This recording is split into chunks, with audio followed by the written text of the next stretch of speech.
कृषी क्षेत्रातील बातम्यांचा आढावा घेऊया। वाशिम, मानोरा, कारंजा, रिसोड, मालेगाव आणि मंगळुरूपीर या 6 तालुक्यांना रिलीफ पॅकेज अंतर्गत अतिवृष्टीग्रस्त क्षेत्र म्हणून घोषित केले। यापूर्वी 9 ऑक्टोबर रोजी जारी झालेल्या शासन निर्णयात फक्त 3 तालुके वाशिम, मानोरा आणि कारंजा यांनाच या यादीत स्थान देण्यात आलं। मात्र अतिवृष्टीचा सर्वाधिक फटका बसला होता त्या रिसोड, मालेगाव आणि मंगळुरूपीर तालुके वगळल्यानं जिल्हाभरात तीव्र नाराजी पसरली आहे। तर हतबल झालेल्या शेतकऱ्यांच्या व्यथाची बातमी झी 24 तासनं दाखवल्यानं मुख्यमंत्र्यांच्या हस्तक्षेपानंतर शासनानं नव्यानं आदेश काढत जिल्ह्यातील सर्व 6 तालुके अतिवृष्टीग्रस्त घोषित केले। या निर्णयामुळे जिल्ह्यातील हजारो शेतकऱ्यांना दिलासा मिळाला।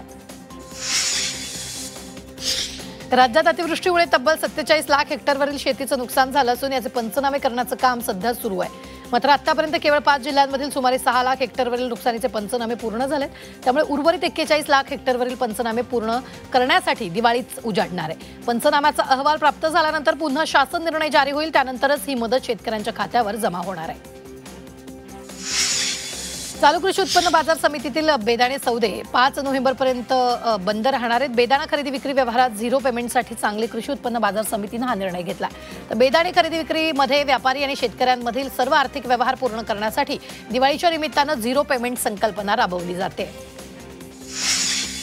राज्यात परतीच्या मुसळधार पावसानं सर्वच पिकांना फटका दिला होता। यात फुल शेती देखील उद्ध्वस्त झाली होती। उत्पन्न घटल्यानं आणि मागणी वाढल्यानं दसऱ्याला झेंडू फुलाचे दर हे 200 ते 300 रुपये प्रति किलो पर्यंत पाहायला मिळाले। तसंच दिवाळी सणाला देखील झेंडूच्या फुलांची मागणी मोठ्या प्रमाणात असते, त्यामुळे दिवाळीच्या पार्श्वभूमीवर मुलांना चांगला भाव मिळण्याची शेतकऱ्यांना आशा आहे।